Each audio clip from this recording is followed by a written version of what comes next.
to catch up the whole time. So, adult life, man. Adult life. Everybody thinks you're a sexy baby. Have you heard that lyric in Taylor Swift's Anti-Hero? No. Sexy baby? She says something like, what is the exact full lyric? It's something about when everybody looks like a sexy baby. Yeah, very clear. I thought I must have misheard Taylor Swift saying the word sexy baby, so I had to Google it. Nope, she says sexy baby. That is weird. No. Hold on a second.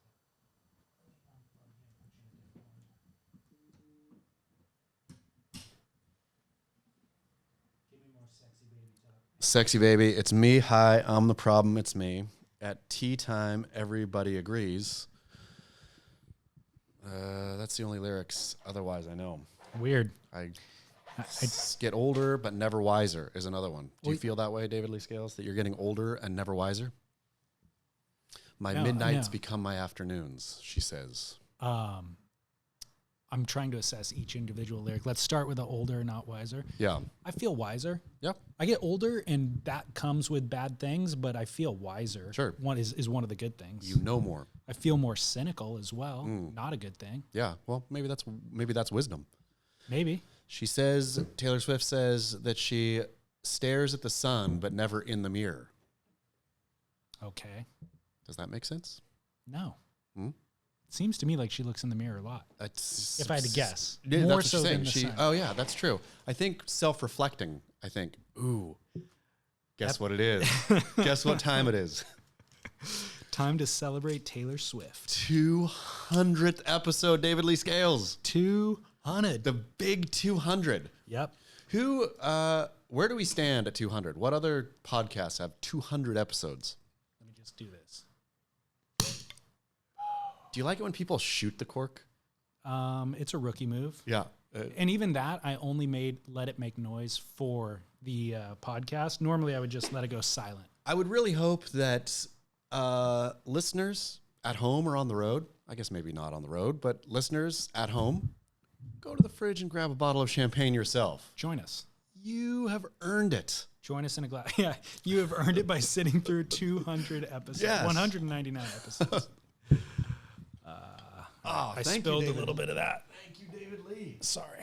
This is just great. I mentioned it last week, and then I totally forgot this week. I thought you might, so I Yeah. came prepared. I was like, if we have 2 bottles, that'll be fine too. Yeah, But I totally forgot. This is a and so I was running late. Stopping for ice was part of the problem. fine chilled champagne. Yep. Well, cheers. Nothing but the finest. Cheers to you. Congratulations. Congrats to you, David Lee Scales. Here's to perseverance. Woohoo. Oh, yeah. It's a good one. It is. It's very good. I like it. For anybody who's considering starting a podcast, all that I could say in terms of advice is show up and do it. Like 200 Yep. is we weren't very good. In Nope. fact, I'd argue it wasn't good at the beginning, maybe for 120 of the episodes, let's say. But we've gotten better, but just showing up was enough. Were we doing it, was it once a month or once every 2 weeks? It was once every 2 weeks at the Okay. beginning. Once every other 2 week. weeks, Yeah. then turned into, at what point do you remember where we turned into the weekly? I don't remember that. But just like maybe it's not as important in other mediums of like consistency and repetition, but in podcasting specifically, people, they have a driving routine, they have a workout routine, whatever it is, and they become reliant. They want something, and they will find something. And if you're not constantly doing it, then you're not what they're going to find. They're going to find something that they can rely on weekly, you know? How important is the actual day or drop time? Less important. Really? Yeah. So as long as it comes weekly, it doesn't matter which day of the week it drops on. Correct. Okay. I'd say it's better to be consistent, but it's not a deal breaker if you're not consistent in that way. The network has grown so much since we first started all those years ago. How many years ago was it? 5? 6? 2018, so coming up on 5. 5 I'll years look ago? up when our first episode was. Back then, I do believe there was just Surf Splendor, the Spit, and then the Grit. Us, yeah. And now we've got Justin Jay's very epic podcast. The Plug. Do people listen to The Plug? Yep. They should. Well, Justin J gets the best guests That's the thing. of all. Yeah, and it's not all surf, but it's way bigger than surf. Mhm. You know, everybody from Ireland Baldwin to Tony Hawk and Paul Rodriguez, stuff like that. Yeah. A lot, and you know, a lot of people I don't even know who they are, but they're very important in their world and interesting, nevertheless. Yeah. So, but yeah, so Justin's doing that. Ultimately, what has happened? Okay. Oh, wow. Our first episode was actually 2017. Wow. June. 6 years. Oh my gosh. 5.5 years. That's crazy. I don't know why I thought it was 18. Yeah, 6 years. What was the first episode? Does it have a title? No, they're all just named after the date.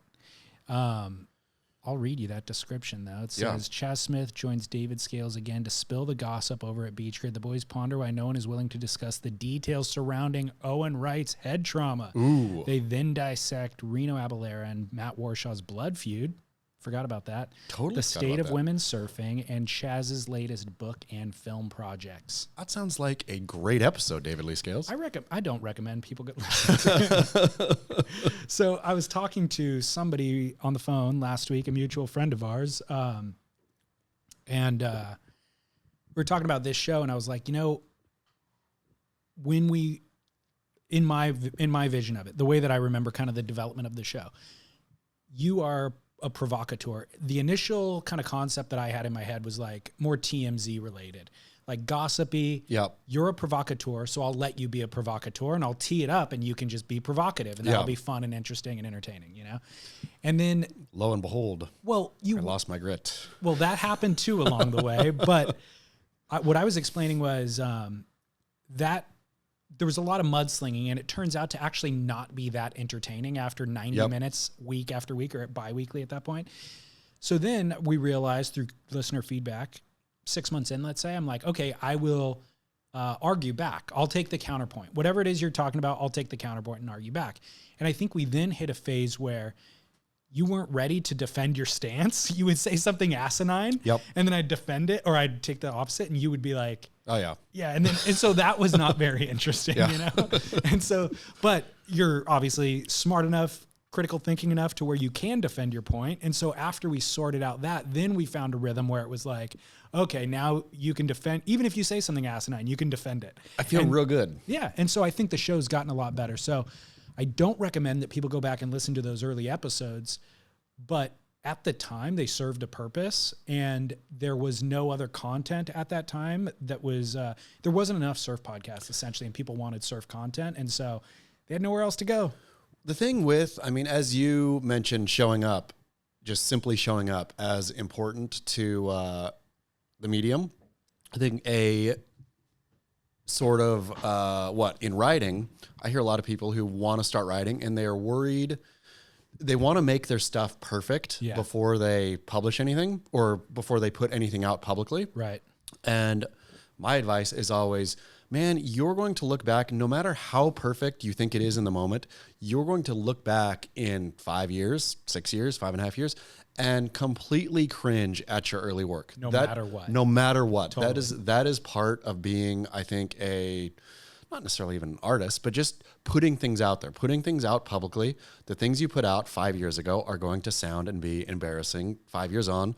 This exact podcast right now will maybe be embarrassing in 5 years, except that is the one thing I think that sort of happens. The more you hear your own voice and or read your own work and or get better at doing it, the less embarrassing it is in the future. So I would imagine we would listen to this show in 5 years and think, well, it's what we do. Maybe it's not the highest pinnacle of art, Yeah. but that is representative of what it is. That's what I think it is. It is matching the voice or the tone with what it is. It's not trying to be something that it's not. It's not aping something else. It's not it just is what it is, right? I feel this show at this point is what it is. Agreed. And we have a better understanding now of what it is than we did prior. Yeah. You know, and also, again, as it was okay for the time, this is currently okay for the time. Sure, exactly. And so in 2 years or at episode 400, it'll be a different time and we'll have different opinions about it. But right now, this services a certain audience. Exactly. So Thanks for listening, Yeah, everyone. thanks. Yeah, thanks for hanging in there. 200 episodes, giving a lot of grace too. I mean, so much grace. I'll say that the podcast audience, I never knew. You've taught me about podcasting. You've taught me that there was an audience. I was so confused those early days. So confused. I came to David Lee those early days and I said, let's just do a 5-minute show. Like, that's all I care about is, can't we just boil this down to 3 minutes? David Lee said, no, people actually want to listen. And the graciousness, I think, I don't know how it ranks these days, but remember when we did that like 3 or 4 hour long show? It was a 3-hour one, yeah. Yeah. And Monster Pod. We were able to point to Joe Rogan. Yeah. Because Joe was doing 3-hour episodes, and daily even. I think he did 2 or 3 a week or something, yeah, at that time. So, yeah, it was, at least there was an example that we can model off of. But yeah, the graciousness, I think, and the intimacy of a podcast is way different than writing or, yeah, I think. It is. It's definitely different than writing. Well, it's funny now that we're filming and then now taking clips of those videos and putting them on Instagram. Our video editor in New York is cutting a couple of clips. I'm like, find something that's kind of sensational that'll engage people on Instagram and maybe they can debate about it in the comment section or whatever. Inevitably, whatever we cut, I cringe to put it up because it's like in the context of a 90-minute conversation, it works. And if people are listening, choosing to log in, choosing to push play, sit through the 90 minutes, and at 45 minutes, we say something sensational with all the context built around it, we can get away with it. Sure. If it's pulled out of context, just put on Instagram where it's going to land in somebody's feed without them opting in, it hits different. Yeah. You know what I mean? So it's like this really delicate game of which clips can we use for Instagram that represent us accurately, but don't get us canceled for being taken out of context. Important. Man, Tough. That video editor, is he becoming a master of, she becoming a master of kind of reading between the lines? Yes. Of understanding, okay, this works in a standalone bit that's not completely offensive. The good news is she's been a longtime listener of the show long before she started editing. So she's a fan and she understands the tone, So I think that's 90% of it. Thank you. Yeah. Thank you for your service. What else was I going to tell you about? Oh, in regards to 200 episodes, I talked last week about going back and pulling clips and all that sort of stuff, building a recap of the body of work. Yes. Decided, let's look forward. That 200 is in the rear view. It's in done. the rear view. We're not proud of it. Nope. Don't need to examine it. Nope. But I did have a question regarding it. Yes. And in light of everything we just said, any regrets? It's a great question. Thank you. And I have potential regrets that I will present to you if you can't think of them on your own. I'm excited. I would regret any regrets. No. I mean, one possible regret would be beating the Ashton horse so much, but I don't regret it. So I think I should regret that, and maybe I will regret that at episode 400, but I do not at episode 200. Why not? Why don't you regret it? It seems even in the moment, there was plenty of people and even friends friends whose opinions you respect who are saying, hey, let this thing go away. Yeah. Quit it. Because it was funny, and it led to, if I wouldn't have beat it so bad, then the punch at Surf Expo, the open hand punch at Surf Expo would have never happened. And so to get to that was worth the dragging in the middle. And so I would expect, a lot of people would say that the punch itself was regrettable. Yeah, it was funny. I mean, I don't know how that, look, talking about looking back, I suppose, and, going along and looking back and thinking, that was a cringeworthy moment. Should have been. To me, it was pure funny. The amount of talk and laughs, I think, that generated was well worth the thing in and of itself. It certainly was for me in downloads. Yeah. You know what I mean? I mean, like I was not looking at it or I think I was aware of it at the time, but it wasn't designed that way by any measure. But I did recognize at a certain point along the way that like us having personality as surf kind of commentators is valuable. Yeah. And so that fits into that. You know, Sure. it's like you're playing a role, Ashton has a role, I Yeah. have a role. And so leaning into that and showcasing it and sharing it is really all we got. And it's still Because the something, content lacks. But if you have, it's still something I believe to the very core of my being. Thank you. glass number 2. I should vamp while I'm pouring this, but listeners can just wait it out. Oh yeah, that's a good pour. Man, I could tell you own a wine shop by that pour. I still think it. I've thought it from day one. I mean, I think it was the absolute original, maybe even Ashton debate thing was, and then, I mean, there was more surf properties then than there are now, right? Yeah, So there was surfer surfing, you know, all of these. Most of them are defunct now.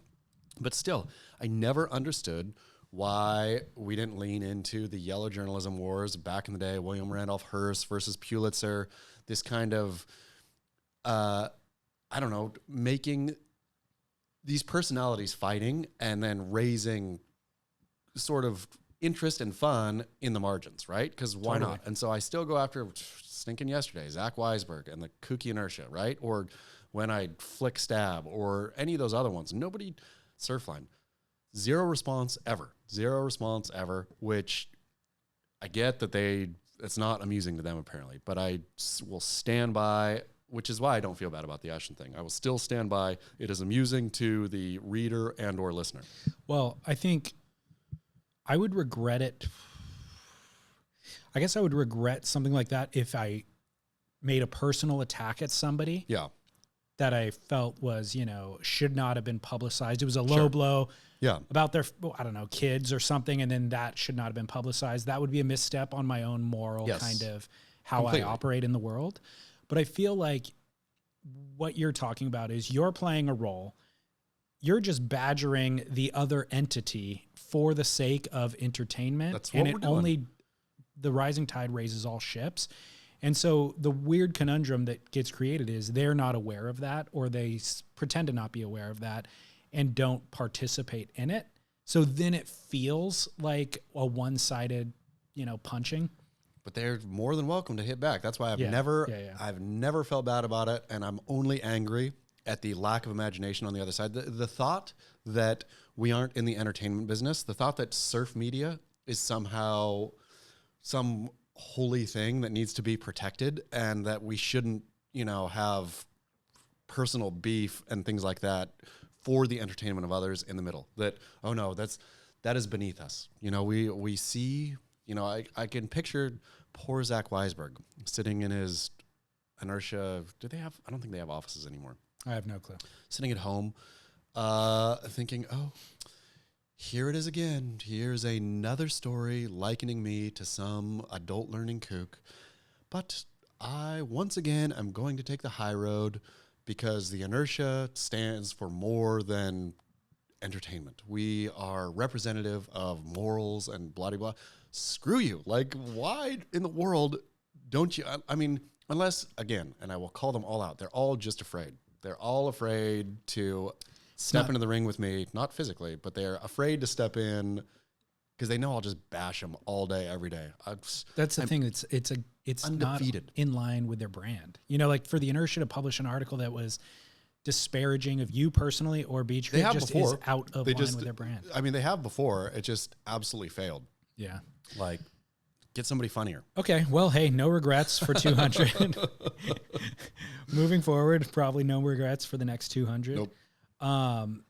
Real quickly, barrel or nah, mimosas. Barrel. I'm going no. Really? Because champagne is good enough by itself? And orange juice is fantastic by itself. It's Never the true. twain shall meet. I am not a barrel on getting drunk on mimosas. What I am barrel on is opening a Sunday brunch with a mimosa before transitioning to champagne. The only reason I would do that is if it's terrible champagne and it's good orange juice and you're just trying to like when you have terrible coffee and it's like, this is the one time I'll use creamer. You've never had a nice Veuve Clicquot mimosa? It's not that nice. I mean, even Veuve isn't that nice. I know, but Veuve does sure taste good. I don't think so. Really? I mean, What's it's your- fine. what is your I'm not champagne? offended. I'm not offended by Veuve at all. So I don't have a specific brand. I've been drinking a lot of this lately. This is phenomenal. This is great, right? Is this a champagne or a prosecco? Champagne. Okay. So, and I don't like prosecco. Like honestly, I've never had a great prosecco. And there's no expensive prosecco. I'll tell you. For La Marca, I know, $15, Costco. No, Oh. I don't have a Costco. It was I think it was a 10, maybe 15. It was a cheap bottle of prosecco we bought for, I think it was for wife's 40th, which was 10 years ago. Way to out her, dude. Yeah, outin'. And had tons of bottles left over that have aged so beautifully. Really? It tastes better now. It is like, I'll bring one in. Okay, perfect. It is a remarkable prosecco. We'll celebrate episode 201. 201 Yeah. with an aged prosecco, Yep. which isn't really a thing. I don't think it is, Yeah. but it tastes so good. Yeah. Just sitting on the shelf. Well, real quick champagne education, if anybody even cares, They do. is like this is a grower producer. California? No, I'm sorry. No, It's no, from no. Champagne. In Champagne, but Yeah. it's a grower producer. So Champagne, the region in France, has gotten so popular that houses like Veuve Clicquot have to buy fruit from everywhere else in order to fulfill the demand. And so they're manufacturing a style of wine that's going to taste the same year in and year out, right? Grower producers are exactly what it sounds like. It's a farmer who grows the fruit and makes the wine themselves. And so you have a lot more control over the quality for one, but there's a lot more variation from vintage to vintage. So you might have a spectacular year, you might have a bad year, whereas Veuve Clicquot is Gonna be the Coca-Cola. same. Yeah. It's going to be the It's same. It's true. You can buy it anywhere. It's always the same, you know, and it's reliable. But it's not great. It's not great wine, Yeah. you know? And so I tend to rely on local retailers and I buy grower producers, and I usually try different ones all the time. But I've been buying this one for a bit. But the crazy thing is the champagne market's gone out of control just in the last year. It used to take 10 years for prices to adjust on stuff. This bottle used to be $50 last year. It's 58 now. Just boom. $8, which doesn't sound like a lot, but it's a lot. It's a lot. Percentage wise, it's a lot in Yeah. 1 year to go up. But it's just because champagne has become so fashionable. Because more people, why? What is that about, do you think? Dude, the market, post-COVID, lots of markets have had huge fluctuations. What is the most popular wine varietal at this point? Oh man, great question. The most grown grape on the planet is Grenache or Garnacha. Yeah. But it's because it goes into a lot of bulk wine. Yeah. That it's in jugs and stuff like that. But most popular grape, Yeah. I don't know. I mean, the most expensive wines in the world are made out of Pinot Noir and then Cabernet and Merlot to a second degree. But Pinot Noir would probably be but they don't grow a ton of it, you know, like volume wise, it's not a huge thing, but dollar wise it is. I think the champagne market is going to spike as listeners Based on join this. us Yes. on our Yeah. 200th episode. Well, this is Grand Cru. So the vineyard sites are classified Grand Cru. You should give the listener the actual label name, et cetera, et cetera. Because I will say this is one of the best champagnes I've ever had. And at $58. Yeah. I mean, so that's the thing. Veuve Clicquot, all those big houses, 40, 50, yeah. all those big houses have an entry-level bottle. It's a non-vintage Brut Cuvée. So non-vintage meaning it's a blend of vintages. Brut meaning it's dry. Cuvée meaning it's a blend of grapes. Chardonnay, Pinot Noir, and Pinot Meunier are the three grapes they're allowed to grow in Champagne. This is the equivalent of that. This is the non-vintage Brut Cuvée. So it's the entry-level bottling from this producer, which is H. Billiot, Billiot. I'm going to take a photo of this. Okay. I like it so much. It's hard to find. I mean, it's going to be from like a local Wine shop? small wine shop, yeah.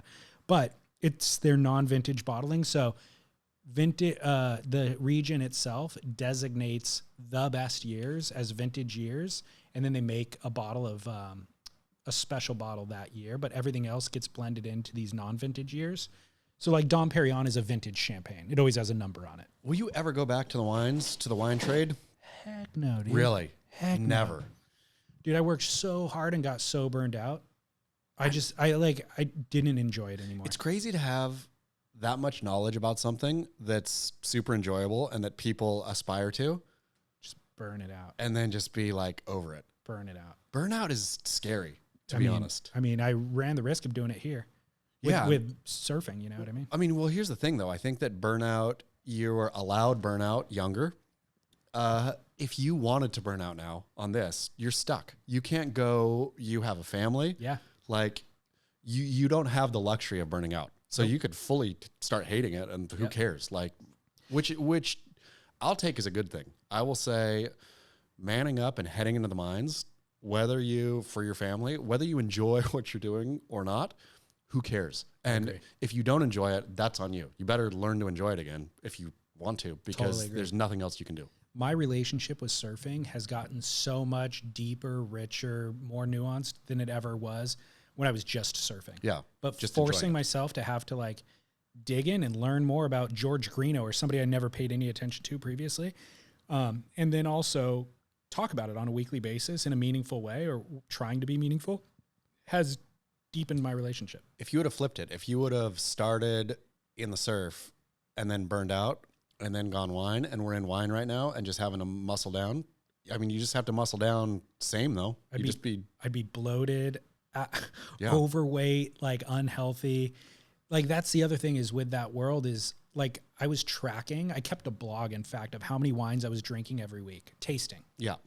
And it was 300 a week. 300 wines a week. Tasting 300 wines a week. Was that a swish in the mouth and spit out? Or was that a... Yeah, you have to. Yeah. But it's sales reps that are coming by trying to sell you wine, and they have 10 wines. Yeah. And so, you know, you have 5 a day, let's say, and it's 5 days a week. How does your palate even differentiate at that volume? It does. I mean, you learn to, you train yourself to, you know, like you just, I mean, but then the other thing is like people show up, good customers, you develop relationships with people because you're trying to sell them product. So then they go to Napa and they discover something new, and then they show up on a Tuesday at 3 p.m. They're like, hey, I just got back from Napa. Here's this amazing bottle. I want to share it with you. Like, I want to hear your thoughts on it. And you're like, dude, I'm doing accounting right now. Yeah. But okay. Or let me put the broom down and I'll accommodate this because it's good for the relationship, which is good for the business. But then that happens, multiply it by 10 or 20 a week. And then go to dinner at night with customers or vendors or whatever. And it's just so gluttonous. It's out of control. Were you drinking wine exclusively during these years?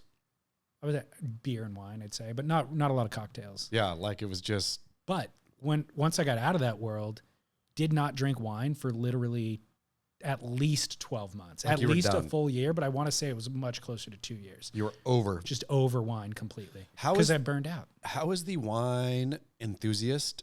Does the wine enthusiast compare to the surf enthusiast? The person who's all about it. Way more pretentious. Way more pretentious. It's so pretentious. It's obnoxious. Yeah. Like I literally was at the point where I can't even talk to customers because I'm annoyed by everybody. But are you saying more pretentious than the person who has some fancy fish shaped up in Santa Barbara by such and such and blah de blah, etc.? Surfing can get pretentious. It can get pretentious, but in wine, at least in the retail environment, people come in eager to dazzle you with their knowledge, expertise. Because that's what it is, I suppose. Surfing, you better dazzle somebody with your skill at some point. Yeah. So like that guy will show you his fish, but he's not going to like spend 20 minutes. I mean, some people do. You're right. Some people do, but wine is way worse. Yeah. Wine is way worse. So they will show you the bottle and then discuss the sunlight and want to tell you everything they know about everything. And it's like, you know, and they're an attorney during the day, so they're busy working hard. So when they get you, this is their free time that they want to just do that with. Of the thing they love. And I'm like, dude, I couldn't care less about this at all. Yeah. And so now I'm literally drinking $10 wine. Like currently in my regular life, I'm drinking $10 wines. There's tons of great $10 wine on the market. And I have access. I thankfully get to drink a really expensive wine with other friends who like collect that stuff, but there's phenomenal $10 wines on the market. You know, I was literally at Trader Joe's 2 days ago buying a couple bottles and checking out, and the girl who's like 19 years old, she's like, "Oh, this is a pretty label. Do you ever buy wine just based on how pretty the label is?" Oh yeah. And I'm looking at her and I'm like, once upon a time, I'm sure I did, but like I've been drinking wine for 20 years, so I'm running a little bit more sophisticated of a calculus at this point. She's like, "What do you mean?" I'm like, "Well, you know, like region, grape, vintage, producer, you know, you get to learn like who's who and what's what, and then you kind of pick that way." She's like, that's interesting. What about, how do you feel about natural wines? Do you ever drink organic natural wines? I'm like, Funny you should ask. Turns out the best producers on the planet have been making wine for way longer than pesticides have been around. And so they've always made wine from those non-interventionist techniques, and they still do. And you're right. Turns out you are right. That's not how I choose my wine, but there are the best producers on the planet are making wines organically and biodynamically, and they always have and they always will. And so, yes, those are and she just looks at me. She's like, I'm learning so much right now. I'm like, you're welcome, you 19-year-old girl. Next time you see me come through, if you need any more information. It was so stupid, dude. Yeah, but I mean, that's the thing, though. It probably, or could have, it's those weird interactions that your 19-year-old self had with somebody older that just sort of changes the trajectory, right? And I think, funny, this is a great episode right here. Just talking wine. But there's so much surfing that happened this week. Okay, let's get to it. But real quick, though. Real quick. Okay. Feeling cynical is just to tie off the 200 episode thing. Feeling cynical and what you have learned through your life feels cheap, I think, and dumb if you're not Taylor Swift, or I guess even if you're Taylor Swift, when you get older. But it's it's still valuable to somebody else, where I'm sure her world, she could actually go home and say, I never thought about wine as anything. And who knows, she could become something. Maybe so. An alcoholic. Exactly. Our first story in surf news for episode 200. Hurley is now sponsoring. Famously selling beard oil, as reported by Beach Grit. Yep. Right? Transitioned from sponsoring world champion surfers to inflatables pool toys and beard oils. Yep. But you know who is still rocking a Hurley sticker? Kyle Lenny. Nope. Eric Logan. Barton Lynch. Oh, Barton is still on the team? Well, he's still rocking it. So a question came in from a listener. Is Barton the poster child for beard oil? Oh my goodness. It cannot be a coincidence that he has grown that Santa Claus beard. So luxurious. I just saw him. And he's still rocking the sticker. Saw a video, in fact, of Barton Lynch. Who is it? Vahine? Yeah. Fierro. He coaches her. Okay. Those sisters have a new vlog, which I'll send to you, and we can put it up on the Surf Splendor website. Sisters have a vlog. Anyhow, Barton coaches her, so features in her vlog, and that beard has never been looking better. When you see it, it's one thing to see it on Instagram. It's sort of another thing to see somebody else filming, that's not a Barton Lynch, face to camera. It's not his hand. Yeah, it's not his hand. And you see it in all its splendor, and you see Barton in all his. He is thin, fit, excited, on a spiritual journey. All of it. It's Barton honestly glows through the screen. It's because of the beard oil. That's what now that you bring it up. That's the glow that you're talking about. This is amazing. It's crazy, right? Yeah. I can't believe that I didn't put those two together. They're so smart. Hurley is so smart. Just when we thought they were making the worst decision ever. Smartest. They hire the most unlikely, but honestly the best personality that you would want to represent your brand. Honestly, the highlight of his life, the wonder years. I think as surfers, you look at Jerry Lopez as kind of the Buddha-like figure, but we all know Jerry's out producing Costco landfill, right? Jerry's not that. Barton Lynch is surfing's Buddha. Quietly. Sponsored by Hurley. Growing a Buddha beard. Quietly. Yeah. And we're all talking about oh yeah, T-shirts, board shorts, that's what used to drive the market. Beard oil. Hurley's early in on the beard oil trend. And inflatables, by the way. They saw soft tops and they go, that's great. We're late to that game. But what's the next logical transition from soft tops? Inflatables, pool toys. The beard oil thing, beards are hip. Boom. Look at both of us right now. Both of us here suit. I'm trying. I'll never get to Barton level. Never Barton status. I can't even begin to get to Barton status. But you want to know how you could attempt to? Beard oil. Slathering that stuff on. Hurley, if you're listening, I apologize. See the error of ways, and please send beard oil. Yeah. Send some product. Yeah. We'll give it a shot. Definitely. Week after week, if we start applying right now, we can track the evolution week after week. I mean, just like Barton Exactly. in his Instagram. Exactly. Glass number 3. Yep. Thank you very much. All right. What should I vamp by saying? Give more, wine education? Yep. Something like that? I mean, I feel that wine education was the most valuable part of our 200 episodes. It's quite possible. I think We can do a segment every week if you want. Yeah, we should. I mean, okay. In your experience with listener feedback, how does the non-surf related stuff track? Fantastically. Yeah. Because do people really want to hear us talk about surf? Nope.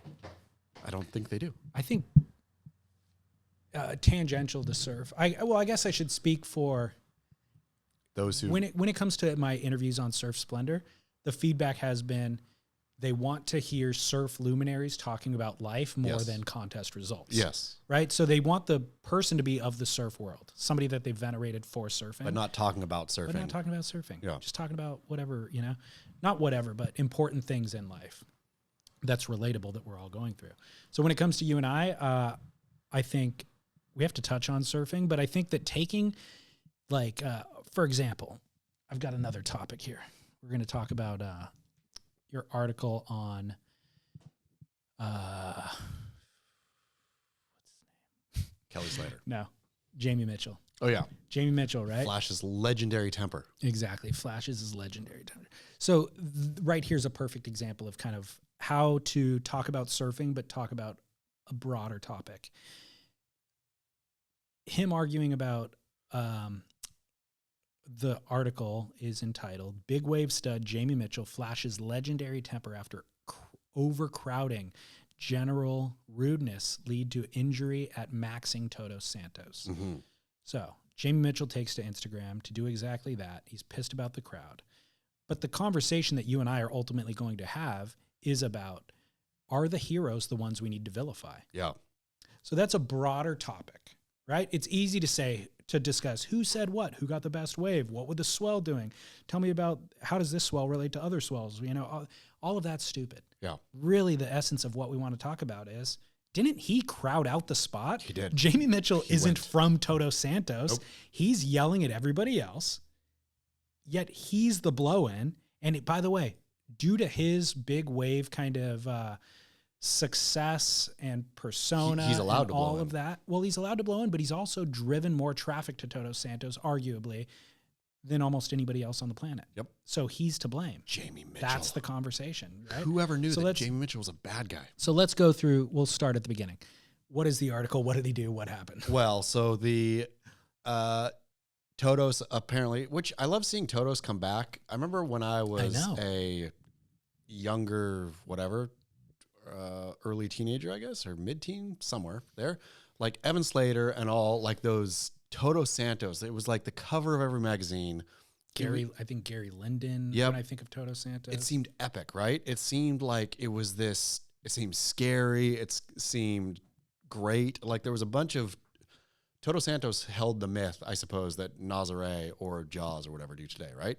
And then I guess it not being an actual big wave fell out of, I don't know why it fell out of fashion.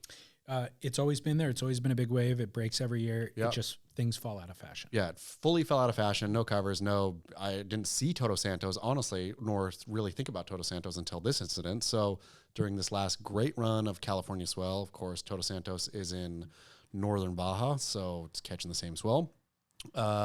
Broke, epically. Big, very, very big. Biggest it's been in years. Yeah. So a bunch of teams were there and people were there, Jamie Mitchell included. Jamie Mitchell took to Instagram after in a super veiled Jamie Mitchell. The funny part of the headline, I suppose, Jamie Mitchell is one of the nicest men ever, does not have a legendary temper. The way he flashed it was just by vaguely referencing that it was maybe a little too crowded and maybe people weren't as... It was the most tempered complaint ever. Exactly. But I heard from others that, so Navarro, it wasn't Navarro, who was it? It was Coco Nogales. Coco Nogales, Mexican big wave legend from, I think he lives in Puerto Escondido, got injured out there. So you can imagine, right? It was over-swarmed clearly by people who had no business being there.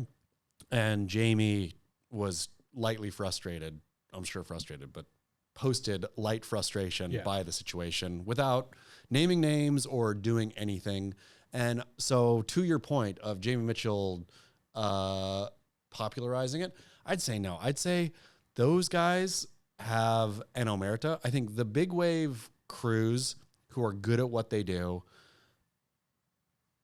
are respectful, and I'm not there in the water. So maybe some of them aren't, right? I'm sure some of them have bad reputations, but in general, I think the names are good. And then you have a bunch of glory chasing kooks like the kook from Waimea, who are out there trying to get theirs, which is new in surfing, I think, and especially new in big waves. I'm going to get mine, where they can afford a ski, they can afford, their buddies or whatever. A team can afford to do it. If they were all bootstrappy, then I'd say, oh, okay, Jamie, sorry, you had your time and these guys are trying to make a name for themselves. But I'm sure it's not bootstrappy stuff. I'm sure it's like named or moneyed people doing this. I got 2 counterpoints. Yeah. Based on comments in the comment section. Thanks, dude. I don't know if you saw his comment. It was 3 or 4 paragraphs long.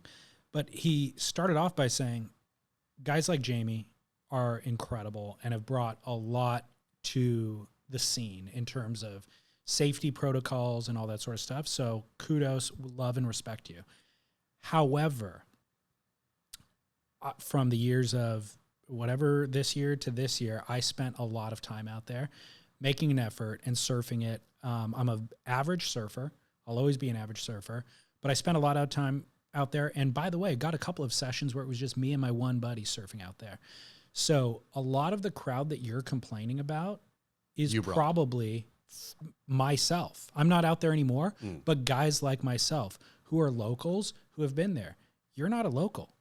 Like, I've never even seen Jamie Mitchell out there until this swell. And so how dare you show up and complain about the crowd? We're the ones who have been here all along. The blow-in isn't allowed to complain about the crowd. Completely. I feel that Jamie's complaint was more specific. I feel there was aggressive ski teams and stuff is the tone. I don't think it was just crowd, right? Or did I read that wrong? He did not specify. He didn't. He should have specified, I suppose. Jamie, flash your legendary temper. So that's the thing is, are you allowed to be a blow-in and then just complain about what's happening at the spot that you blew into? You don't know. You don't know what's what. The 80% of that crowd could have just been the guys who have been putting in day after day, 20 years there, who showed up for the best swell. It happens to be crowded because it's the best swell on record. I hear you. And Jamie should specify here, I suppose. If he's talking about kind of glory chasers who are not local there either, if he's talking about the locals, then screw you, Jamie Mitchell. Right. So I guess it's up in the air. So then point number 2 came from Selmy Fitzgibbons. Said, I love how the guys who have been selling the big wave dream so hard and making as much money as they can through it are now realizing what they have created. Thank yourself and the big wave floaty gear for the crowds, Jamie. That's true. So that's kind of a more salient point. That's true. A more universal point. Is that these guys have been pushing something and while making it safer, while making it, between skis and flotation vests, I think we talked about it, about the Waimea situation. Not that that was ski related, but that anybody now with enough balls can go do that stuff where that wasn't true, I don't think, up until the last 10 years. Very correct. Yeah. And so brings me back to the point that I kind of started this whole conversation with is I think our heroes are the ones that we now need to vilify. And you've led the charge on vilifying the Kelly Slaters of the world. Because it's and I was watching Stab Magazine just released their How Surfers Get Paid episode 5, which is about basically 4 or 5 surfers who started their own brands. Kelly Slater, John, Dane, Julian. Yeah. But it starts out by being about how the big brands got too big for their britches. Yeah. Right? And Paul Naudet is talking about Quicksilver and Billabong used to do 4.5 billion with an M, billion dollars in sales a year. And now they do 1.5 billion collectively. Yeah. Under one umbrella as one brand, essentially. So it's a huge change. It's a third, essentially, of what they used to do. And we all celebrated those brands when we were growing up because they represented us and they also fed into the content creation and allowed us to get to see Kelly Slater and Andy Irons go toe to toe at the best waves around the world. So we loved that. We supported it and we wanted it. But it grew so big that it no longer reflected anything that we want to see or anything that we can relate to. And so you kind of, and I see that same thing happening in this scenario where it's like, we love seeing men and women ride mountains, right? Best Mother Nature, until it starts to get in the way of us doing what we love to do as well. And so it's a real conundrum. With the big wave thing, though, specifically, I'm never going to paddle and or tow anywhere, right? No, but I still am intrigued and want to see it. I want to see it too, but I'm like, the interesting, I think, component still is making it to, they made it all, they both popularized it, but made it too safe, like in a weird way for themselves. But that safety, I don't think, I mean, there's going to be people out there, again, predicted, and it's already starting to happen, of people are going to start dying more and more on these waves because of it's hubris. Exactly. It became somebody's dream who did not belong. It's a false sense of security With your inflation vest and your, which we should celebrate the injuries in that sense. Let's actually amplify those stories. Like, look at what Parker Coffin. Parker Coffin is among the most underrated surfers on the planet in the last 2 or 3 years. Agree. Insanely talented surfer. Goes to Barbados, gets his face ripped open. Yep. I mean, the stinking Parker, I remember when I was writing Welcome to Paradise, Kyborg said Parker was the surfer he was most impressed with. Really? Yeah, Parker at that year, this was 10 years ago, right? Yeah. So Parker would have been, I don't know, tiny. But the Parker was up early and charging every swell. Well, that imagery of him getting his face literally sliced open, like his eyelid almost lost his eye, crazy town. Obviously Kala Grace, obviously Billy Kemper, obviously Makuakai. That's all just from the Dahui backdoor shootout. Then you got Coco Nogales. You got somebody died in Nazare. And then aside from that wasn't even publicized, Mason Ho, Jamie O'Brien, Nathan Florence, all within this time. These are people who not only are capable big wave riders, they train in the gym and lift weights to mitigate against this exact thing, and they're getting set down. So those are the stories we should be amplifying for all the Vals to remember surfing's dangerous. Yeah. You know? Yep. Your flotation device and ski driver can't actually help you. No. I mean, it can, well, that's not true. They can help you, but yeah, there is. They can't give you 100% safety policy. Yeah. Another thought that I had, because this is specific to big wave riding, I'm going to go out on a limb and say you don't have to be a good surfer to surf big waves. Mark Zuckerberg surfs big waves. There you go. Perfect. Mark Zuckerberg gets taken out to outer reefs. Perfect. And surfs big waves. Made my point for him. Yeah. Maybe he rips. We don't know. Maybe he does, but it's like I would imagine, and again, I'm not out there in the Todos lineup. I don't know exactly what's happening, but in my, at least thinking about it, it was like people who could afford stuff blowing in. It wasn't like just chargers out there, trying to get it. Well, I think that's where we're going to see the major part of the crux or the rubber hit the road is in those big wave environments, because you don't have to be a good surfer. No. So like in order to get out into the lineup at Pipe and to catch a wave, you have to be a very, very, very good surfer. First of all, to catch the wave. Second of all, to make the drop. You know what I mean? Like unless you're an expert level surfer, you're never going to make a drop out there. Yep. Whereas you can get towed into a wave at Todos, let go of the rope, and go straight and be a marginal surfer. Yep. Less than marginal. Yeah. You can even paddle into a wave at Waimea, as we've seen, and probably be a marginal surfer. Yeah. So I think that's where we're going to see so much of the carnage happen. Which it seems like it's already happening. Yeah. I mean, again, the people getting hurt at Waimea and at Todos by the actions of others. Yeah, completely. We do need to talk about Dahui backdoor shootout. That's happened since we last spoke.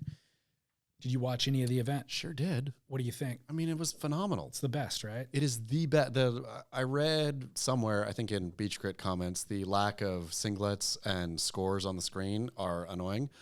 I didn't find that annoying at all. It was just epic surfing. It was watching epic surfing. I think that's the highlight of it, to be honest with you. Because I don't like when you're watching surfing that good, who cares about the score and who cares who actually wins, right? Like it's not about have they announced who won yet? No. Yeah, because honestly, that's not what it's about. When you're watching the best in the world at that spot work their magic, it is mesmerizing. Well, we've talked ad nauseum about the missteps of the WSL. And with the benefit of hindsight, I think we can sum it up by saying, if you put the best surfers in the world in the best waves, so much of what you are trying to design falls into place, right? Totally. And to that point, exactly, I do believe, at least on YouTube, the backdoor shootout got better numbers than the WSL event or the Pipe Masters. Interesting. Yeah. Interesting. The concurrent viewers were more for that day, were more for, Well, I'm glad to see that. Yeah. Well, I think that the shootout exemplifies what we have been trying to put into words over all these years, which is it doesn't actually matter who wins. No. It doesn't matter what the scores are. And to be honest, at the end, we kind of know who won. Yeah. Like Kelly kind of dominated that event. To be honest, Kala Grace, who ended up injured, we will talk about a couple of his waves. I'm like, you know what? Kelly got 5 great rides, but Kala's two might be better than Kelly's 2. Which is fun to debate, right? Like for a surf fan to debate, but you don't need to Kelly or because we Kala all win. to win. Yeah. We all won. Yeah. We all won by sheer virtue of the fact that we watched those waves charge in and guys and girls just freaking huck. I mean, I was getting blown up, unlike I have for many surf contests of like, are you watching, right? When you're getting the are you watching text, then you know something good is happening. Well, and by the way, the WSL can score phenomenal waves as well and pull off an amazing event because they have world-class surfers on their tour. But they've strapped on so many things onto the top of the event itself that actually fly in the face of the ultimate goal of running in good waves, that it creates a lot less opportunity for them to score than the Dahui set themselves up for. Do you think in the WSL offices, they watch or are aware of the shootout on that day? Are they watching and thinking, they got lucky with great waves? Anything looks good like that? Yeah, I don't. Or do they think, oh man, I don't think they're taking notes. Yeah. I don't think they're taking notes and saying, what is the essence of what they did right? Yeah. And the essence of what they did right was only focus on whether the waves are pumping. How good? Forget about jerseys, forget about priority, forget about any of that. If the waves are good, then we run an event. Honestly, it was the lack of singlets was so refreshing. It was so like, I can't believe what a odd difference that makes. But watching these guys charge without a jersey on felt like surfing again. Yeah. So a couple of things. I heard that part of the reason or the initial reason that they implemented that was back in the magazine days, if you took a photo of somebody, it was a lot less likely to be sellable if they were wearing a jersey. Yeah. Because it was part of like this event with these IP rights and all that sort of thing. So Dahui was like, well, screw it. Let's just not wear jerseys. And so our photographers, basically our community can make money off of this event, even if they're not, not directly being paid by us. So that was the initial conceit. But the overall thought or that I have now is like, this is just more reflective of surfing as a whole. This is more reflective of what surfing is. We know what Kelly Slater looks like versus, Tori Meister or whoever else. Like once he's up, forget about up and riding. Once he's paddling into a wave, we know who's who. Yeah. And especially if you limit it to 5 people in a heat, then I definitely know who's who. So we don't need a jersey. We're not dumb. We don't need the jersey. And secondly, it creates camaraderie. Like the idea of the WSL idea of pitting this person against this person is a false start. You don't need that. Every other sport on the planet has that. This is the only thing on the planet that we have that is man and woman versus nature. And then once they're competing against Mother Nature, we'll figure out who did it better. Yeah. But the initial fight is Mother Nature. Which to that point, and I know that the priority rules and all this kind of stuff like sort of exist to try, there has to be some kind of fairness, I suppose, in that. But my goodness, like in the lineup, again, our lineups, when we paddle out, there's no priority. There's no, but you figure out, it sorts itself out. You figure out how not to snake, how not to be snaked. If somebody snakes you or somebody drops in on you, like there's retribution, like all low key, right? Nobody's getting their teeth punched out at pipes in Cardiff, but it all works out, right? Yeah. Where I would imagine you throw, and maybe it, I suppose, is the wrinkle in this thing, a Gabriel Medina who would go out there and just ruthlessly drop in and snake every single time. It'd be interesting to see how Dahui handles that. And I mean, if that'd the be WSL, the most compelling content. If the WSL or Dahui, if it started somewhere small, canceled any priority, just said 5 guys, whatever it is, girls in the lineup, you guys sort out who gets next, right? And if somebody wants to take every single one and nobody's going to regulate out there, then I would guess whatever. And here's why I'm engaged in what you just said. I was trying to think of how do you plan for that? And my thought is, I don't plan for that because I don't know, because I don't surf that lineup and I'm not on the North Shore. Let the Dahui plan for that. Yeah. Let Gabriel and Makua in the heat, they figure it out. Sure. Let them figure it out. Totally. And if Gabriel gets to the beach and he gets his teeth knocked out, that's interesting too. I mean, or if completely. he never gets invited back to the event, that's interesting too. But even all of it is more realistic and again, unique to the essence of this sport. What if the WSL did it though? At Pipeline for sure, but any wave, like they just send 2 surfers in the water and no priority, no nothing. You guys, if one of you is going to back down to the other. Is this glass 3 or 4? This is 4. Okay, well, I gotta go halves because I can't believe we got 4 glasses each, or I guess 3.5. These are flutes, so they're tiny. We need that bottle of Prosecco right now, though. Man, aged Prosecco. We sure do, aged Prosecco. Call Cersei. Cersei. Legitimately though, WSL do that somewhere else. Anywhere. Like just say, hey, if you're gonna let this guy back paddle you for an entire heat, that's on you. Imagine the scraps in there, right? And because these surfers aren't enemies with each other. It's not like they're gonna fully burn each other. I mean, Gabe might, but the problem is we had that happen at Cloudbreak a couple of years ago when it wasn't that big, where I forget who. I feel like Nat Young was in the heat, maybe Connor O'Leary. They just paddled each other up the reef so far that nobody got waves. Sure. Like past the point of getting waves, and it's no longer entertaining. Sure, but if you're going to do that and be in one of those heats, I mean, I reckon the whole thing would quickly sort itself out. Agree. That they would will. not do that For the next sure. heat. They For would sure. see, okay, I'm going to sit here. He's going to sit here. We're going to gentleman's agreement, which essentially, it's the problem with kooks in the lineup, right? It's the problem with the adult learners is a lineup works on a gentleman or woman's agreement, right? Yes. It is, I'm not just going to only get mine. Now it's when, like, again, I talked about him on the podcast before, the worst surfer I've ever seen ever, who was burning people and paddling back out saying, I don't care if you need waves. Right. Well, I started burning that guy, like where it regulates itself, right? Yep. And I feel that pro surfers, they're not just going to burn each other. They're going to come to an agreement. Like I went, okay, it's your turn. As they do when they're free surfing before the heat. Yes. And there's some more aggressive than others. Totally. Some more passive than others, which would be a fun part of the sport to watch develop. Of the passive ones, okay, you're going to drop off tour if you're too passive. So you better find some moxie in there and fight back, right? Exactly. Which, imagine the fun paddle battles and stuff we'd get then. I mean, well, John versus, so when Zeke did that to John came back a better competitor after the fact. He lost that heat, came back stronger. So that's a storyline that we're now all invested in. And Priority's stripping that, like it infantilizes. They strip all of the teeth out. Infantilizes surfing. Totally. So while I agree with everything that you're saying, that's all true.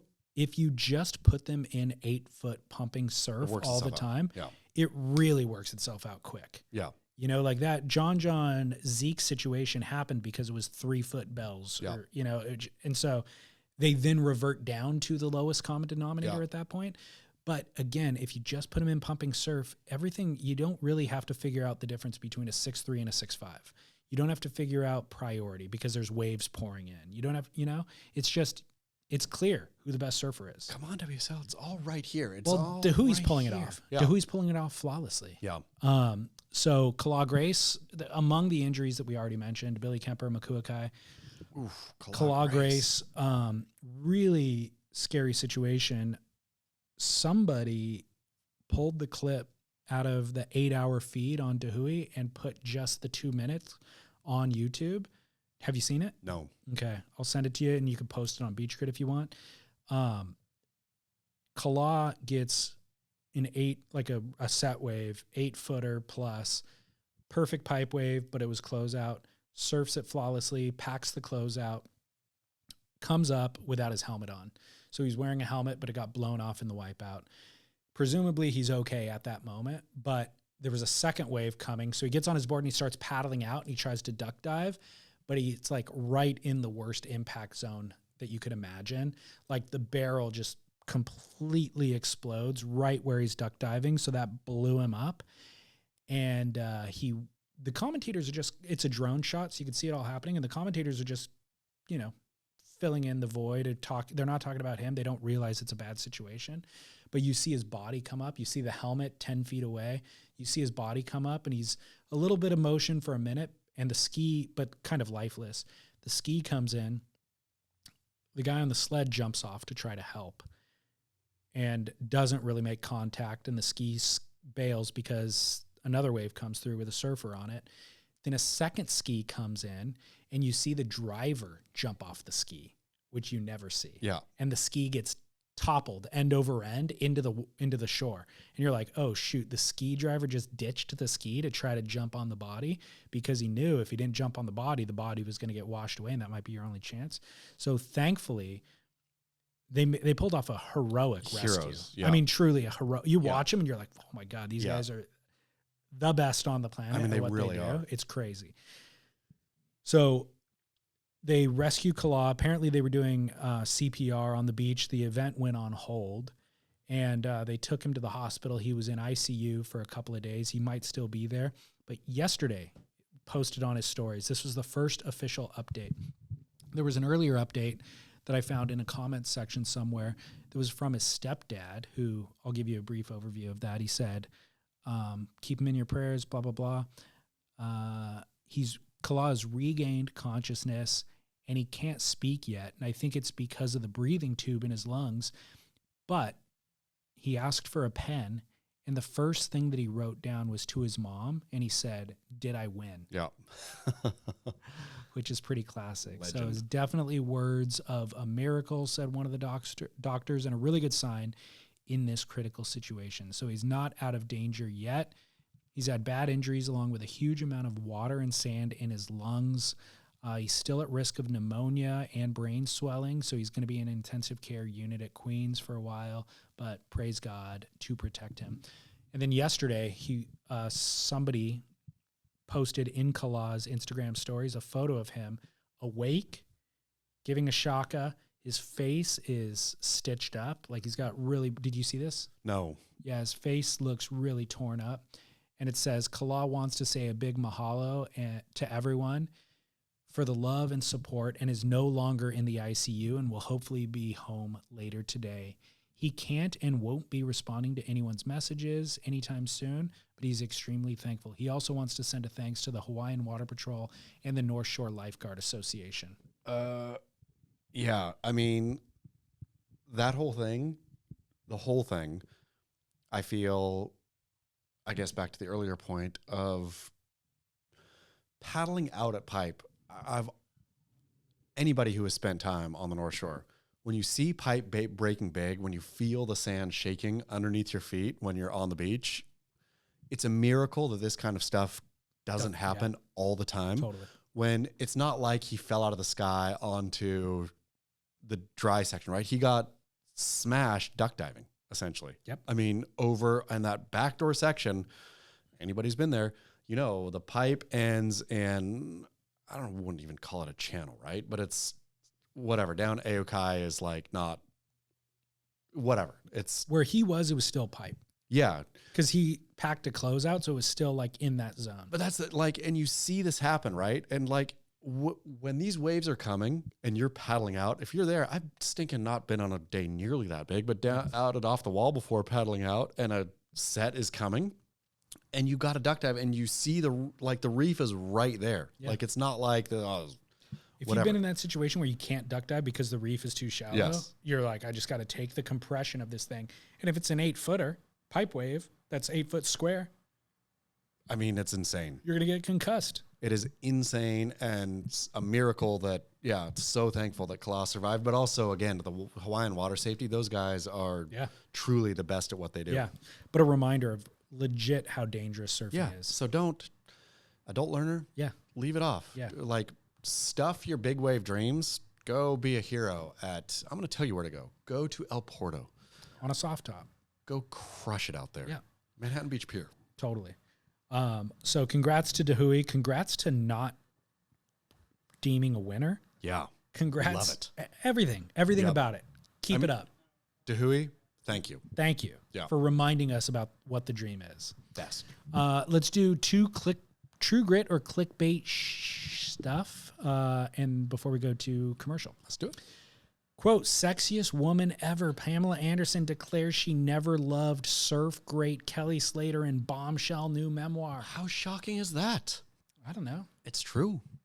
She said the Did you read her book? No, but People magazine published an excerpt, and she says the only man I've ever loved is Tommy Lee. Wow. Yeah, and her and Kelly dated for a couple years. It wasn't just like a fling; they like were a couple. I wonder if she said "I love you," and now she's just saying that was a lie. So, I have a clip from which I'm going to publish today of a kiss. What? Of a kiss between Pamela and Kelly, so we can really examine Whether there was love. whether there was love. I think that Was it Baywatch? Was it on scene? no, Like on set? no. I think it is a legitimate captured in the wild clip. Where's this clip from? Where'd you find this?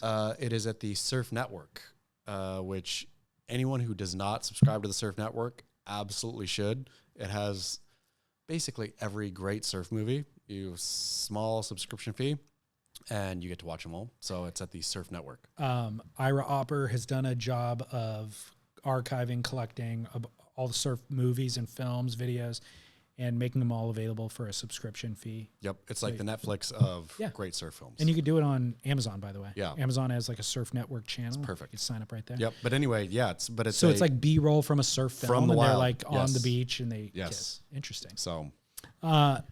So how many women have you ever told, I love you? Easy. I have an exact number.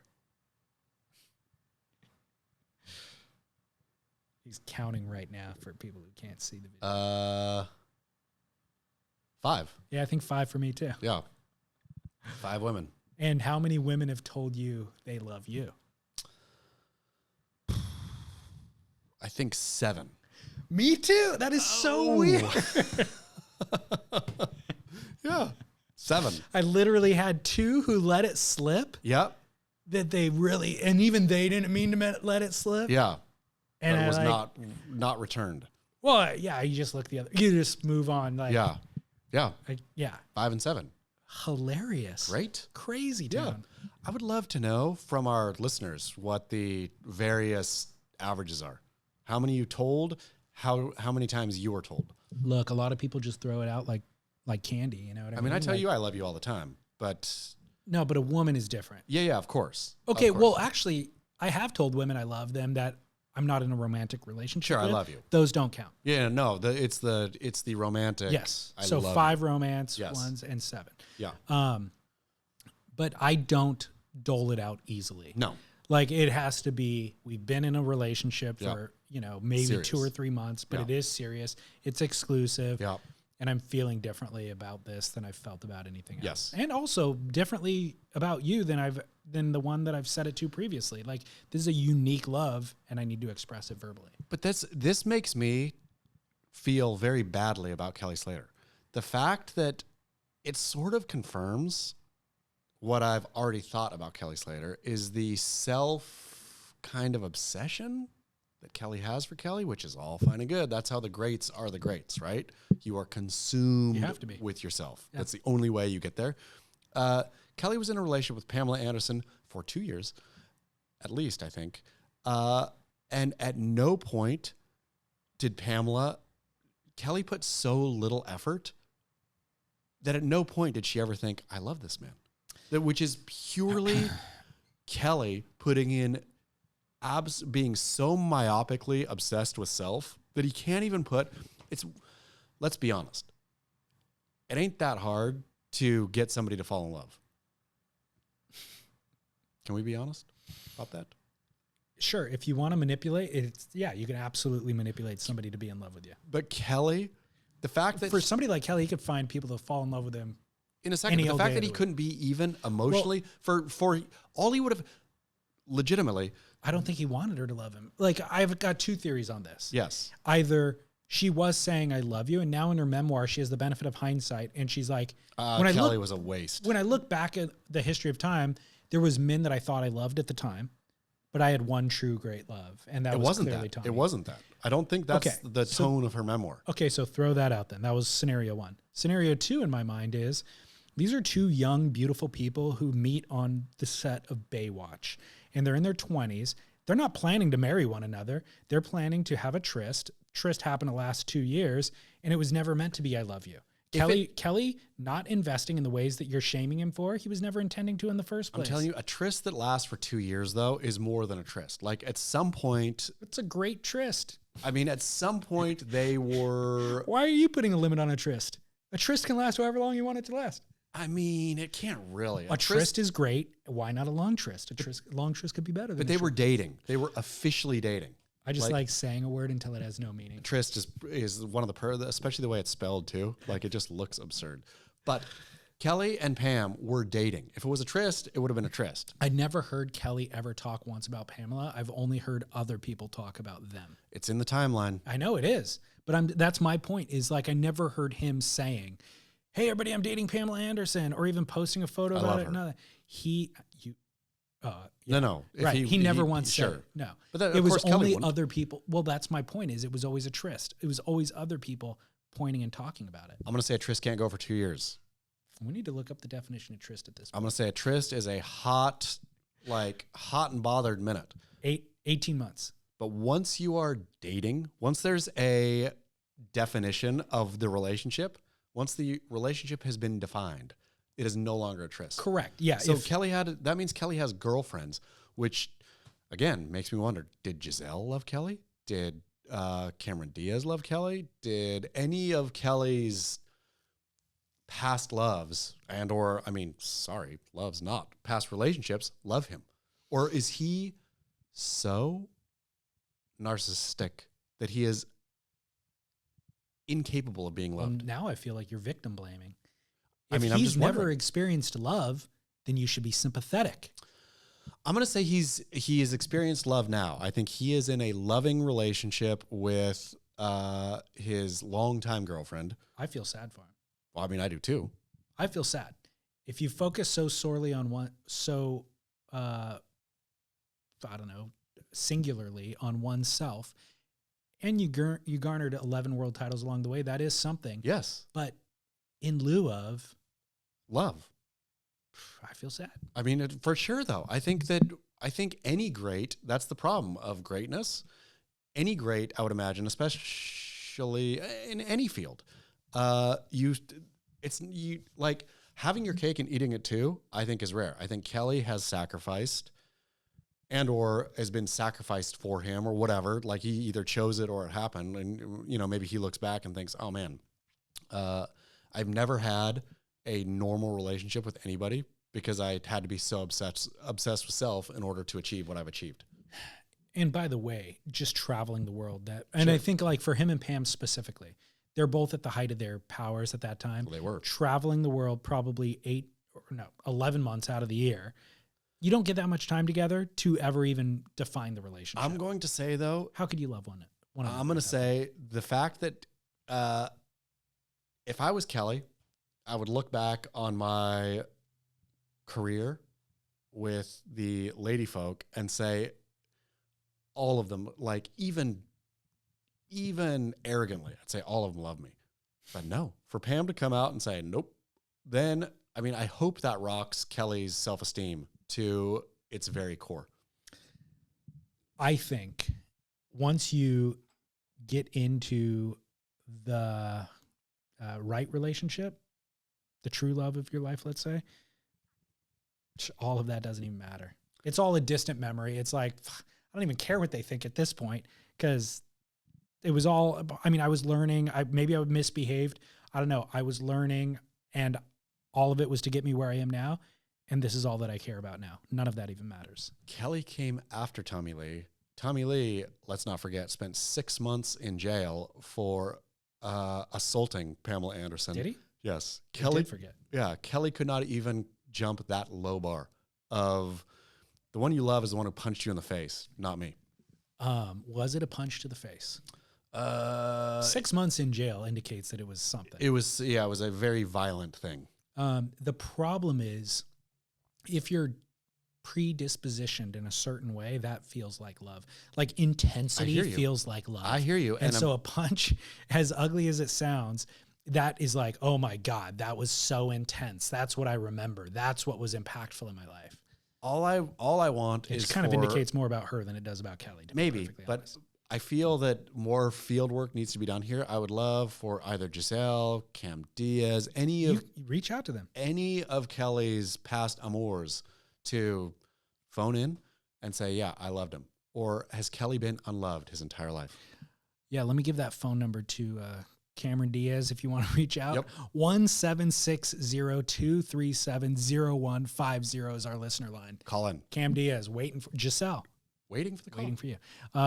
Pamela Anderson, if you want to promote your memoir or your upcoming Netflix documentary, come on the show. Reach out. Let me read it again. 1-760-237-0150. Come on the show, Pam. Would love to have you. Are you going to watch her Netflix doc? Have you seen it advertised? No. Does it look good? Her story has been told by everybody else. Yeah. And so they're marketing this as like she's telling confessional. Herself. This is me regaining or re-wrenching the narrative of my own life and sharing my own story. I will not watch it, but she's smart. If she's releasing her memoir and her Netflix thing all at the same time, like she's got good business people behind her. I mean, she hasn't done business in 15 years, as far as I can tell, and so I don't know how she's doing financially. I would imagine she did insanely well for a period of time, but also easy come, easy go.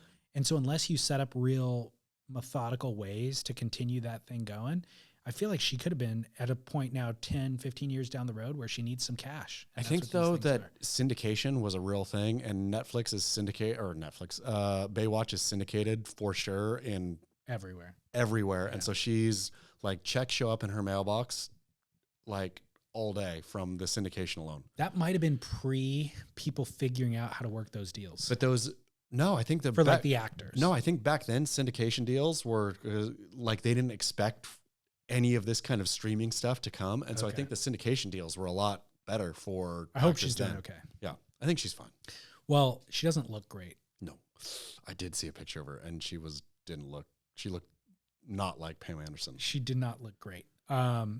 And so I'm going to watch the documentary because I am actually interested. She's an interesting figure to me. She is. Because I think she was the victim of, again, what nobody ever would have saw coming. You know what I mean? Like in that moment, there was an opportunity to like, hey, sex sells, and like this buxom, like she wanted to be a legitimately respected actress. Yeah.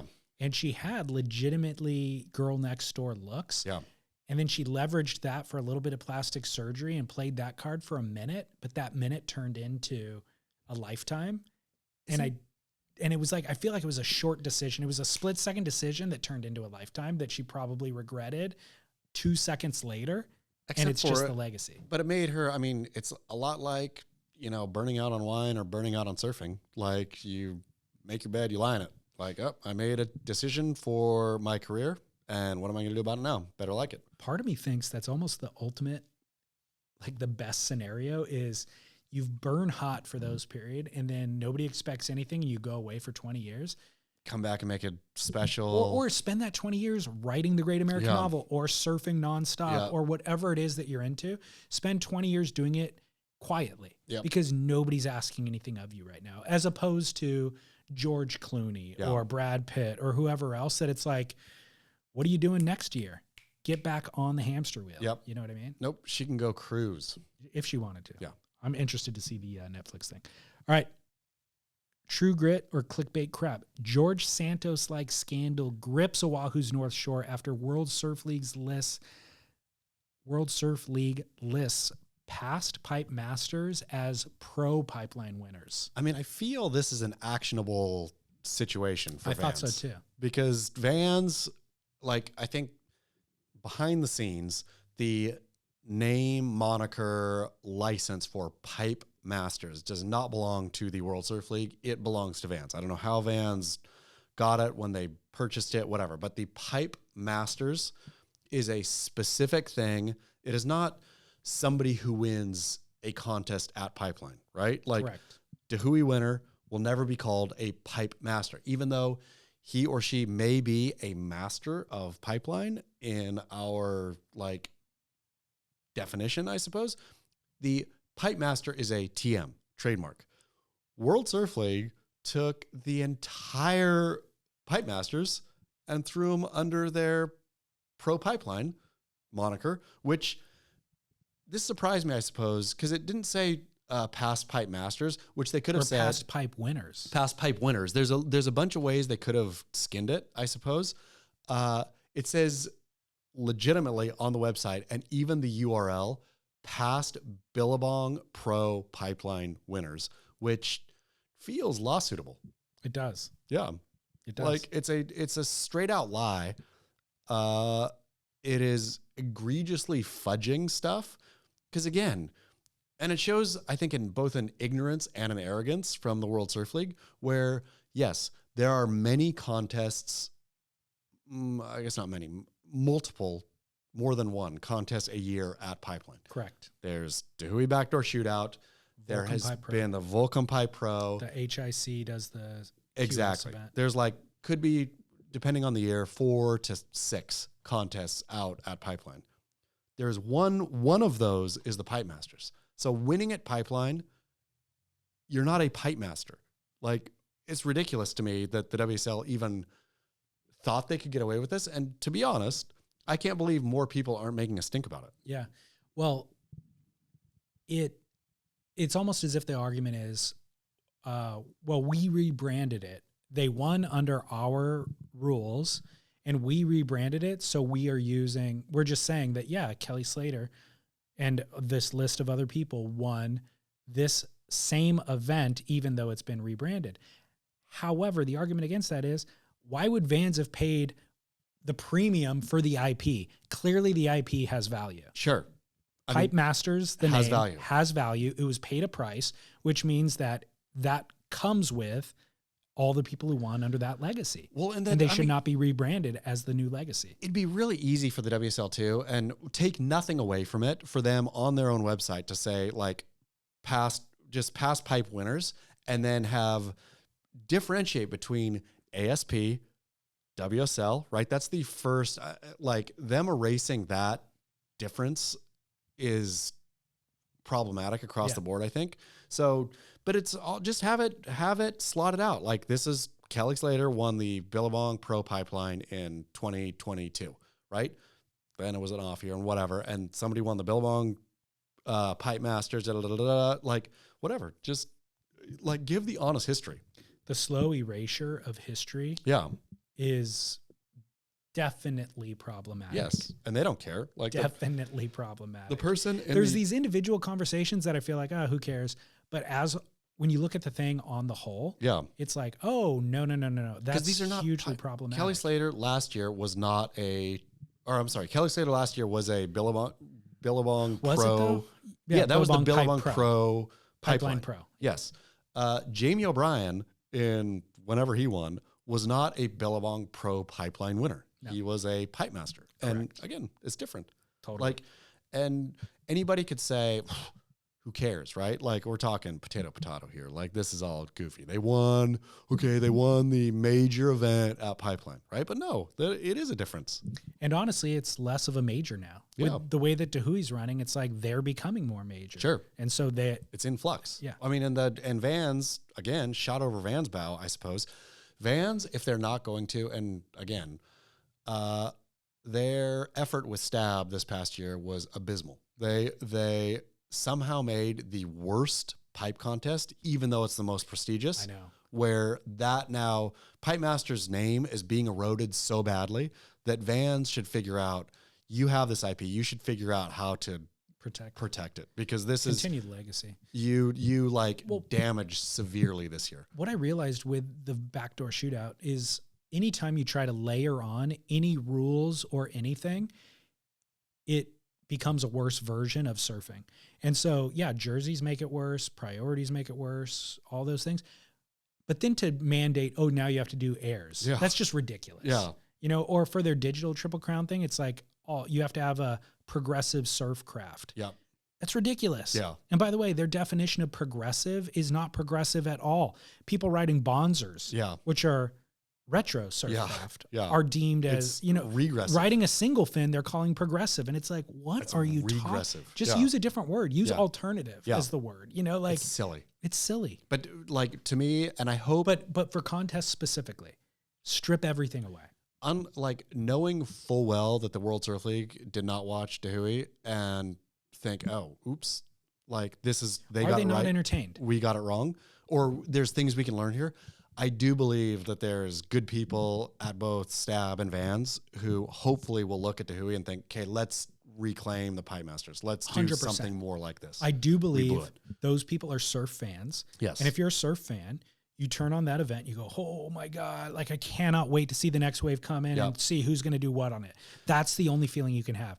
Whereas I feel like the WSL, those are not true surf fans. There's one person remaining maybe who I think is a true surf fan, but otherwise they're watching it thinking about a business and how this is affecting our business and how we can restructure to do, and that's a complete miss. I mean, this hopefully Vans or Stab doesn't like think, oh man, isn't too cocky, and we just want more surfing at Pipeline. Like, the thing is, though, the Pipe Masters window is so dumb, and that's Vans's window. So Vans has the IP, and that Vans has the IP for the best name and the slot for the worst window. Yeah, that's I wonder if they could rework that. They sure could. I mean, they should give it to the WSL, to be honest. We got more show left, but do you have to get out of here? Yeah, I got an out. I'm so sorry. Right now, or should we wrap? Let's wrap. Okay, wrap. Yeah. Come back next week with.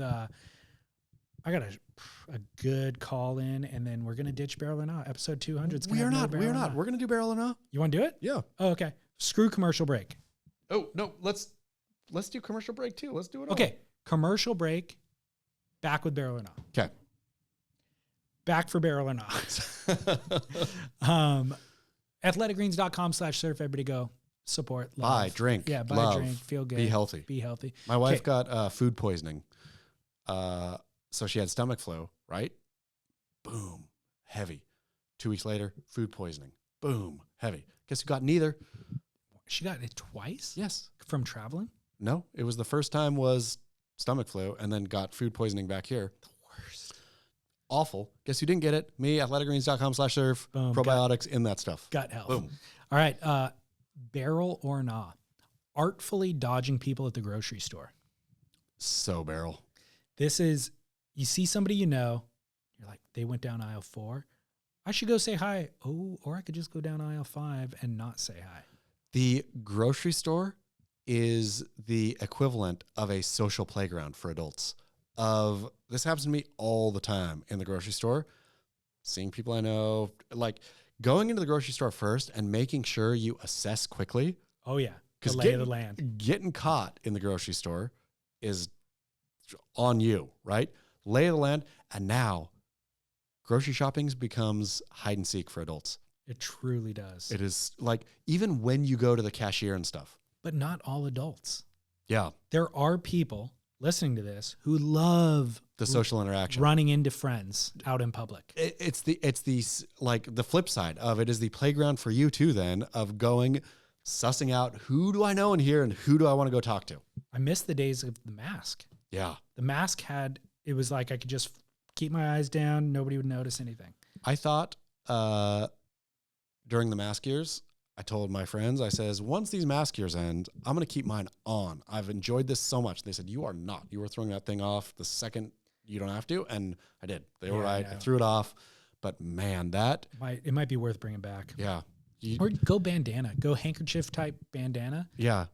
Because that's not uncomfortable and it looks cool. I remember the early days of COVID when that was allowed. Yeah. And people could just bandana up. But that artful dodge thing, there is not a human being on the planet that I want to run into out in public. This is no offense to anybody. I may love you. I may even want to catch up with you. But when I'm in public, I've got a checklist of things. I want to get home. There is not a single human being that I want to encounter and have that interaction with. I will tell you who I regularly run into the grocery store with that I love, because the interaction is based both on neither of us, I think, really wanting to chat. And so that's always funny. And then it's quick, is Rob Machado. I run into Rob at Seaside all the time. We'll both give each other like the wry kind of eye, go back and forth for 2 seconds, 20 seconds max on banter, and then off we go. And then we'll keep bumping into each other in the aisles. And we've already done our thing. And so then it's just more wry eye. More just like, I don't really want to talk to you. You don't want to talk to me, but we have to acknowledge each other's presence. That's it. Yeah. It's perfect. I see you. You see me. Here's a finger gun for you. Exactly. I'm out of here. Exactly. Yeah. It's perfect. Perfect. Anybody around who's close, go to Seaside. Got to take that. Oh, man. Yep. Oops. Got to go. No, let's finish these barrels or not. Okay. Rob, by the way, cannot show up without being recognized anywhere. That's His look is so distinct. Anybody, if you want to go run into Rob Machado, go to Seaside Market for 1 week. And you'll see him. And you'll see Rob Machado. Barrel or not, putting your wetsuit on while sitting down. No barrel. What? Who does this? Have you ever heard of this? I see it all the time. That's insane. That's for if you're older than 5 years old. Stand up. What about sitting on the bench of your truck gate or sitting in the back of your car? Never, ever. You put your wetsuit on standing. I can't even believe that I'm hearing that adults do this. This is a thing. I see it all the time. See, I wetsuit up at home. Well, that's a real luxury that most people don't have. It's great. I'll tell you what, it's great. But even if I was doing it, the wife likes to wetsuit at the beach. I always think you're a crazy person. So we go surf together often. I wetsuit at home. She wetsuits at the beach. I'm always like feeling getting so many more waves than you while I'm surfing and she's wetsuiting. But all to say, you wetsuit standing up. All right. We'll rush through these because you got to go. Final one is a call. 51 seconds. David Lee, Chaz, Nick Bravante calling from Silver Beach, New Jersey. Great surf today on Friday the 13th out here. Got a barrel knob for you guys. We lost my house here in Jersey in Sandy back in 2013. We were lucky enough to be able to keep it and rebuild. When it was done, people would show up, family, friends, and everything, and it was all about the tour, giving the tour of the house. My mom was, give him the tour, and I just couldn't stand doing it. Now I'm getting to the point in my life where I'm probably going to be buying a house here pretty soon, and I want to know, barrel or nah, giving the tour. I'm still a nah, but I think inevitably I'm going to end up giving a couple tours. Curious to hear what you guys think. Giving the home tour. Love it. I mean, I never do, but when I go into somebody's home and they say, you want the tour? Whoever turns that down? Nah. But you don't want to give the tour. Never. I've never once given the tour, but I want to get the tour. And so I think be generous. Give the tour. I'm going to go with tour yourself. Walk around my house. Absolutely. I mean, that's Have great. at it. But it's pull open drawers, medicine cabinet, just go rogue. That's true. Self-tour should be I think that's the way to do it because look, whether it's a new house, whether it's a remod, whatever it is, it's like if it's new to you, you have to do that 20 times. Yeah. And by time 3, Hey, go walk around. you're overdoing it. But the newbie who's coming into your house expects a tour. And it's like, I'm burned out on giving the tour. I don't give a crap. I've found the solution. Tour yourself. Love it. I'll be here in the kitchen having a glass of wine. See you in 5 minutes. Yeah. Take whatever you want. If you see something you like, put it in your pocket. Or ask me questions about it. You're curious about what that was? Yeah. Great Come call. back with questions. Great call. Yeah, self-tour. Boom. Boom. All right. Solved it. At the So barrel with a caveat. most important advice at the end of our 200th episode. Always. Yep. Beautiful. All right, great show. 200 in the can, bottle of champagne in the belly. Done and dusted. Bring a Prosecco next time. I will. By the way, Hannah, who's going to sign us off, featured prominently on Ain't That Swell last week. Did she? Blackout drunk. Yes. Love you, Hannah. I think it was at the 105-minute mark for anybody who wants to go listen. But yeah, shout out to Hannah. We love you. Love it. And Thank we'll you, let Hannah. you sign us off, Hannah, for 200. Bon voyage.